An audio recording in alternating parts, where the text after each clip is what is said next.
Un autre dispositif, peut-être que vous connaissez moins, qui s'appelle la préparation opérationnelle de l'emploi. C'est un dispositif qui existe depuis la réforme précédente, qui permet, lorsque soit une entreprise a déterminé qu'un salarié pourrait éventuellement rentrer de son entreprise, mais il est nécessaire de mettre à jour, en termes de formation, un minimum de compétences, soit on peut faire ça dans ce qu'on appelle une préparation opérationnelle d'emploi collective, sur un bassin d'emploi déterminé qu'il y a peut-être besoin de 10 personnes sur tel type de qualification, et une fois qu'on a identifié les bons emplois qui sont éligibles, on va organiser une formation financée par le cas des entreprises qui sont censées recruter, une formation qui permet d'avoir un premier niveau d'employabilité. Alors, un élément sur la présence et en particulier des formations à distance. Il y a de plus en plus de formations à distance et la réforme a précisé certains éléments sur les conditions de présence et qu'est-ce qui va compter pour les temps de présence. En premier élément, on donne aux OPCA, parce que déjà plus ou moins la possibilité, mais en tout cas la possibilité de demander beaucoup plus d'éléments, d'être beaucoup plus vigilant s'ils le souhaitent sur tout ce qui est attestation de présence, tout ce qui est feuille d'émargement, au-delà d'une simple attestation parfois qu'on peut envoyer. Pour les formations donc à distance, formation ouverte à distance, il y en a de plus en plus. Jusqu'à présent, seul comptait le temps de connexion. C'était ce que disait la loi, c'était compliqué parce que il n'y avait pas de personnes qui avaient le même temps. On sait bien ce que c'est, on a 7 heures identifiées, la personne qui a fait 5 heures. Parce que la personne soit est allée trop vite, soit elle est déconnectée avant, soit. Et à la fin, problème d'imputabilité, puisqu'il faut 7 heures minimum pour que ce soit imputable, on avait des formations qui ne l'étaient plus. Mais seul l'organisme pouvait attester du temps de connexion pour dire la formation a été suivie parce qu'il s'est connecté tant d'heures. La réglementation a assoupli le dispositif en estimant que un certain nombre d'éléments peuvent rentrer en compte maintenant au-delà du temps de connexion dans les formations à distance.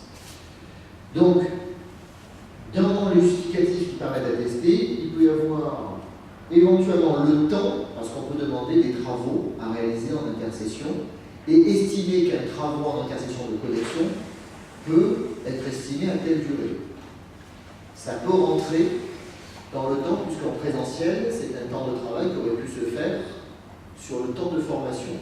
Cela dit, il ne faut pas qu'il y ait 7 heures de connexion et 14 heures de travail derrière, ce qui n'est pas cohérent du tout. Mais on peut rentrer du temps donc, en termes de travaux exigés. On peut également, tout ce qui est assistance, on peut avoir un suivi téléphonique. Dans certaines formations à distance, il peut y avoir un rendez-vous téléphonique qui est prévu, il peut y avoir des échanges de mails entre 2 sessions. Ce temps-là peut être quantifié et peut rentrer également dans le temps. Donc ça va être une attestation, il va y avoir plusieurs éléments d'attestation qui vont être faits au niveau de l'organisme. Et on pourra également rentrer tout ce qui peut être les évaluations qui peuvent se dérouler, soit des évaluations en ligne, soit des évaluations spécifiques, diverses et variées, qui peuvent gérer la formation. On arrive au sujet qui a été abordé sur la qualité des formations. Le respect des dispositions relatives aux obligations des organismes de formation vis-à-vis du stagiaire. Les obligations, c'est un lieu d'accueil qui est digne de ce nom, une salle qui répond à une salle de formation, d'avoir accès à des toilettes, d'avoir accès à des éléments qui permettent de caractériser véritablement les éléments obligatoires de formation. Deuxième élément que l'on va vérifier, la capacité du prestataire à identifier des objectifs intelligibles et adapter son offre au public formé. Donc un organisme de formation doit obligatoirement être en capacité de proposer et d'évaluer en amont et si nécessaire de proposer des parcours individualisés. Là, c'est la capacité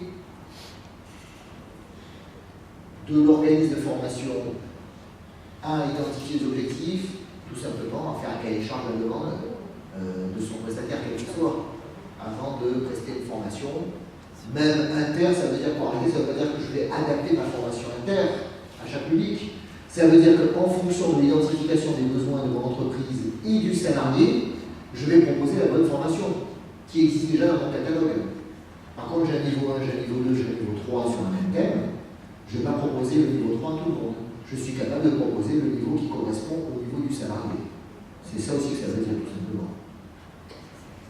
La cohérence des moyens pédagogiques, techniques et d'encadrement mobilisés par le prestataire.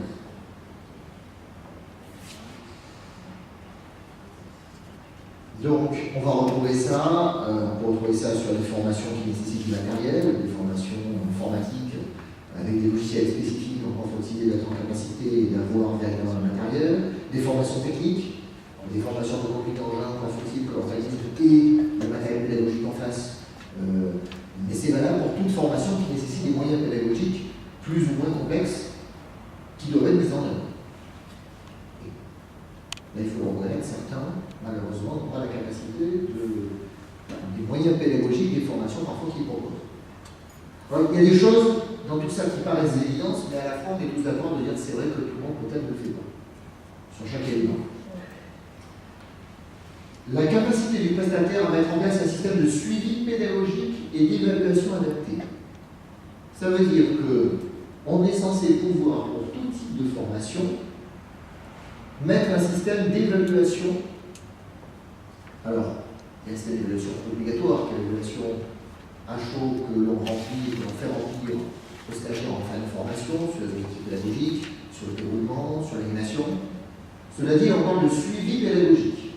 Donc c'est valable pour plutôt des formations qui vont être modulaires, mais on est censé avoir un suivi toujours pareil d'individualisation et de vérifier que les compétences sont acquises, que les objectifs sont atteints, et éventuellement de réguler la formation si on détecte qu'il y a un écart.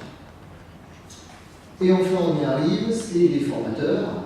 La qualité des titres, diplômes et certificats de qualification sociale du personnel en charge de la réalisation des actions et leur cohérence avec les actions envisagées. Et là, on y arrive, donc il faut que les formateurs puissent attester qu'ils ont eux-mêmes un niveau minimal cohérent avec les formations qu'ils doivent prester. Nous ne sommes pas en capacité, mais comme tous les autres cas, de contrôler ça. D'où le législateur assez simple a dit qu'ils allaient sortir une liste des labels, certifications et normes, pouvant être obtenus par les prestataires de formation pour déterminer si on répond à ces critères-là. Alors le décret, comme je vous l'ai dit, n'est pas encore sorti, c'est le dernier qui nous manque. C'est quasiment le dernier décret qui manque pour l'application de cette réforme. Ce qui est clair, c'est qu'il va y avoir une liste donc, de labels, de certifications qui vont sortir. Et si un organisme ne l'a pas, c'est censé vouloir dire que l'organisme ne répond pas à ces critères-là. On va avoir clairement un système à deux vitesses, on va le voir lorsqu'on abordera la dernière partie qui suit, qui est la partie financement et collecte. On va avoir un système à deux vitesses avec des organismes qui vont avoir des labels, des certifications, qui vont proposer des formations qui rentrent sur les différents postes et qui vont avoir accès, on va dire, à tout le panier de financement que peuvent proposer les autres cas. Et on va avoir le reste. Et là, la bataille va être revenue. Pour deux raisons. Un, et on va l'aborder juste derrière, parce que les entreprises ne vont plus passer par les OCA pour financer ces formations, donc les entreprises vont acheter en direct ces formations-là. Ils n'auront plus besoin de passer par un OCA, sauf s'il y a accord de branche, on va le voir, ou en tout cas quasiment plus. Et d'autre part, ça va être une bataille certainement encore plus marquée sur les prix. Donc on va inévitablement avoir un système à deux vitesses, avec ceux qui ont les moyens d'avoir des labels, des certifications, et eux-mêmes des certifications en termes de diplômes ou de formations qui sont référencées. Et donc dans ce cas, ils auront l'accès et pourront proposer toutes les formations et bénéficier des financements. Et le reste, ce qui va rentrer dans le plan de formation. Donc des formations qui ne sont pas certifiantes, des formations qui sont pas qualifiantes. Et à ce niveau-là, en effet, il n'y aura plus d'obligation d'être certifié, on pourra toujours intervenir, sans aucun problème. Bien sûr. Mais ça passe plus par le cas. Là, ces critères, ce sont les critères, ça passera en direct avec l'entreprise. L'entreprise achètera ça comme elle achètera un stylo. Elle achètera la formation puisqu'il n'y aura plus aucun critère d'imputabilité.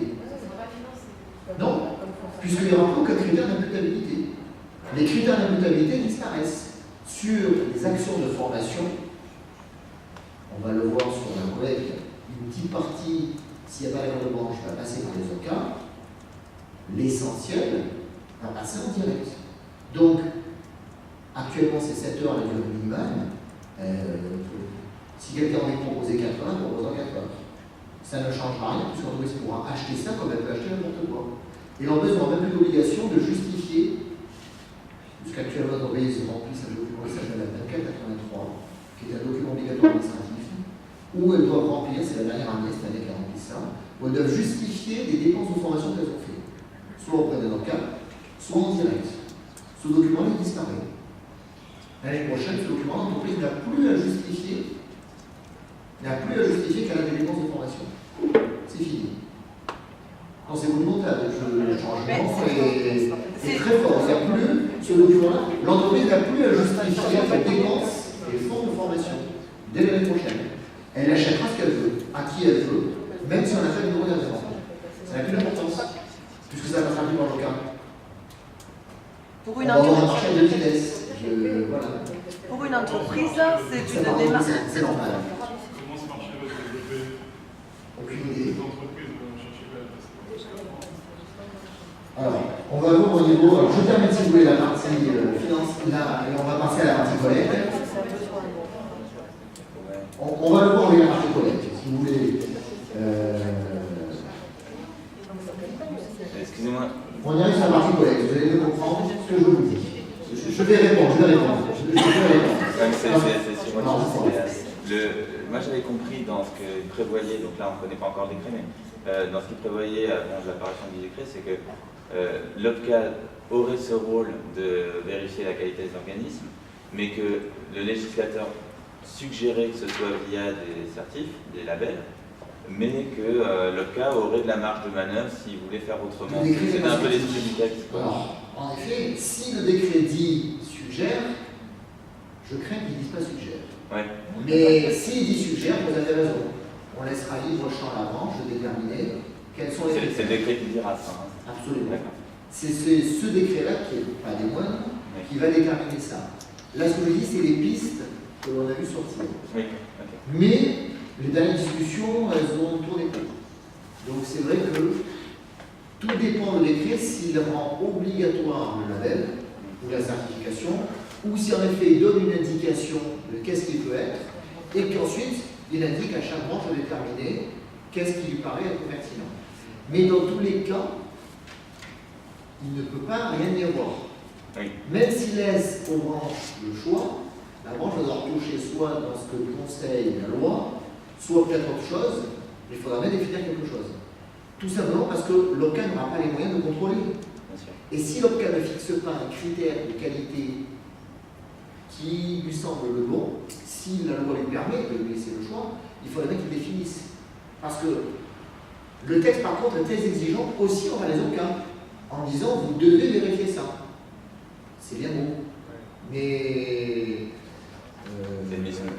Voilà, on n'a pas plus les capacités de le contrôler. Voilà. Le principe est beau, le principe est très beau, et très bien, on est tous d'accord qu'en effet, il faut que l'information évolue. Mais après, comment on contrôle?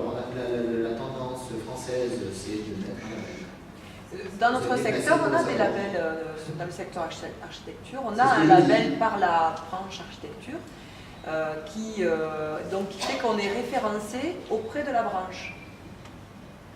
Si, deux possibilités, soit la branche est suffisamment forte en ligne pour pouvoir inscrire. Ça. Voilà. Pour pouvoir inscrire ce label-là, comme le fait l'AFPA, comme le fait le GRECA, puisque eux on entend que leur label devrait être dans la liste. Soit, ce qui a été dit, est-ce qu'ils vont laisser la porte ouverte aux branches de dire on propose ça maintenant à chaque branche de déterminer ce qui vous paraît le plus pertinent. Et là, en effet, chaque branche pourra dire, nous on a tel label, et il nous paraît pertinent. Ce qui est sûr, c'est qu'il y aura quelque chose. Est-ce que ça sera imposé? Est-ce qu'il y aura une marge de manœuvre? Je dirais que c'est ce qui nous reste en termes de... Il devait sortir en février, ça a été retardé. Il ne devrait pas tarder. Il ne devrait pas tarder, parce qu'ils savent que tout le monde attend celui-là, et c'est pas les moindres. C'est quasiment le dernier qui manque. Donc là, je ne saurais pas vous dire, mais je pense que d'ici 1 mois à 2 mois, ce décret-là devrait être sorti. Il est beaucoup trop important et impactant dès 2016, parce que s'ils imposent un label et que tous les organismes ont 6 mois pour obtenir un label, non seulement ça va être obligé aux organismes de formation, mais les autres certificateurs, il faudra qu'ils soient en capacité de répondre. Bon. Pour l'instant, on ne fait que mettre des hypothèses. On verra bien ce qui sortira.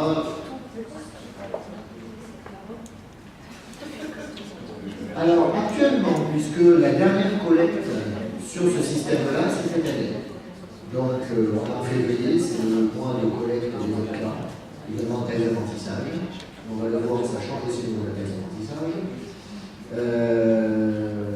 Nous sommes sur la dernière année de collecte sur ce système-là.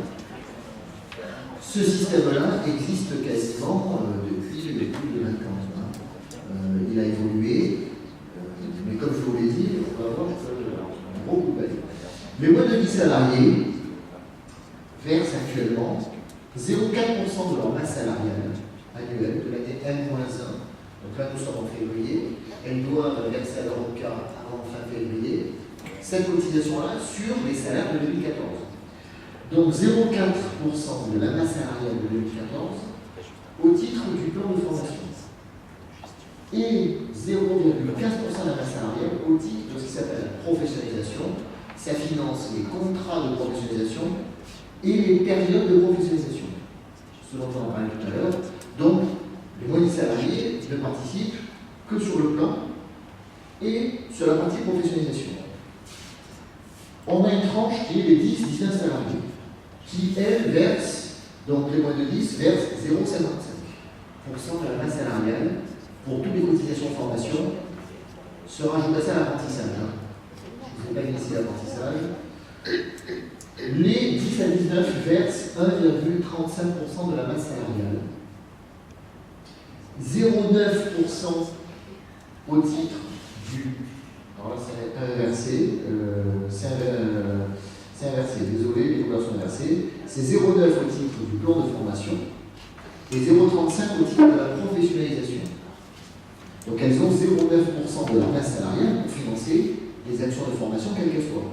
Certifiantes ou pas, ça n'a pas d'importance. Tout ce que je veux. La seule chose, c'est qu'il faut que ce soit éligible en termes de formation. C'est par minimum un organisme qui a un numéro d'agrément, un complexe objectif pédagogique qui répond précisément aux règles fixées. Les 20 à 49 salariés, on arrive à une collecte qui est de 1,60% de la masse salariale. Même chose, c'est toujours la sélection de leur jour. 0,9%, c'est non pas la production, mais c'est le plan. 0,9% sur le plan. 0,5% sur la professionnalisation. Et à partir de 20 salariés, on verse pour le congé de formation. Les salariés d'entreprises de moins de 20 salariés ont aussi accès au congé de formation. La seule différence, c'est que les entreprises ne cotisent pas. Mais ils ont quand même accès. On est sur un pot commun qui est versé. Et les entreprises de 50 et plus salariés, je vous ai mis la différence parce que c'est dans le tableau suivant que ça. Elles ont le même versement. Donc, actuellement, les entreprises versent 1,55 à 1,6% de la masse salariale.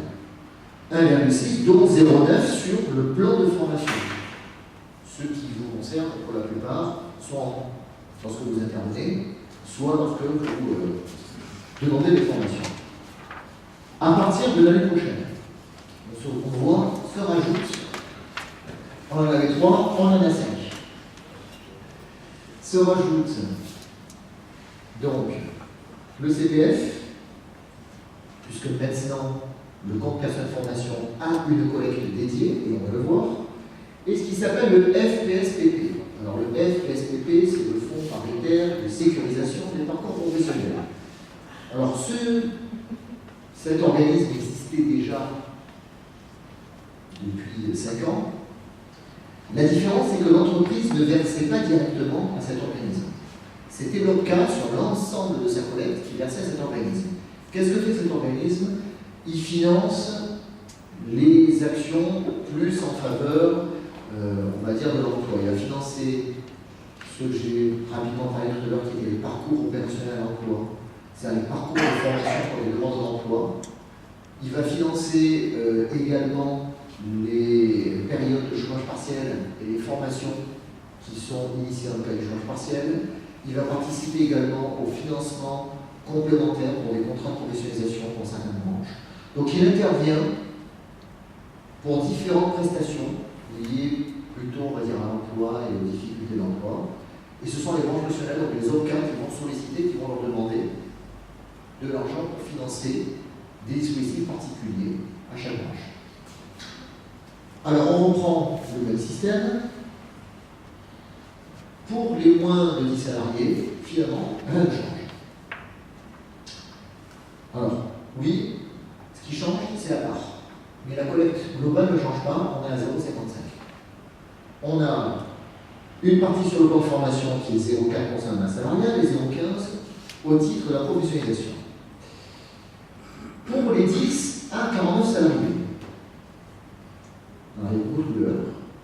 Alors vous allez voir que de 10 salariés jusqu'à quelle que soit la taille d'entreprise, le versement maintenant est plafonné à 1%. On n'est plus à 1,35, 1,6, on est à 1%. Donc c'est-à-dire que les entreprises ont, dès l'année prochaine, une baisse de charge de 0,6% de leur masse salariale en termes de cotisation auprès des OCA. Et on va voir l'impact que ça va avoir. C'est un cadeau fait aux entreprises en période de crise, de donner, entre guillemets, une respiration en disant regardez, on vous alourdit moins les charges. Mais en plus, alors ce qui est vrai lorsqu'on comprend l'ensemble des entreprises, le 0,9% qu'on a vu tout à l'heure était largement dépassé pour toutes les entreprises. Donc la discussion qui a été faite et qui a été validée dans cette réforme, c'est de dire arrêtez de nous obliger, on dépasse le 0,9. Alors c'est vrai, on dépasse 0,9 quand on intègre les salaires, quand on intègre les frais de placement, quand on intègre les frais d'hébergement, puisqu'on pouvait le faire. Et donc, on va le voir, maintenant c'est 1%. Et dans le 1%, il y a beaucoup de choses qui rentrent, mais le plan de formation, il y a beaucoup. On a 0,3% sur, alors là on est sur les 10 à 49 salariés, sur donc la professionnalisation, les contrats de professionnalisation et les plans de professionnalisation. C'est un pot commun ça. On verse et j'ai droit autant de fois que je veux, pour autant de salaires que je veux, c'est vraiment un dispositif. 0,2% de la masse salariale, on était à 0,9 tout à l'heure. On tombe à 0,2. Donc c'est quasiment divisé par 5. Sur le plan de formation. Donc seuls seront éligibles auprès des OCA, pour cette taille-là d'entreprise, 0,2% de la masse salariale sur le plan de formation. 0,2, et cette fois dans l'entreprise cotise, au titre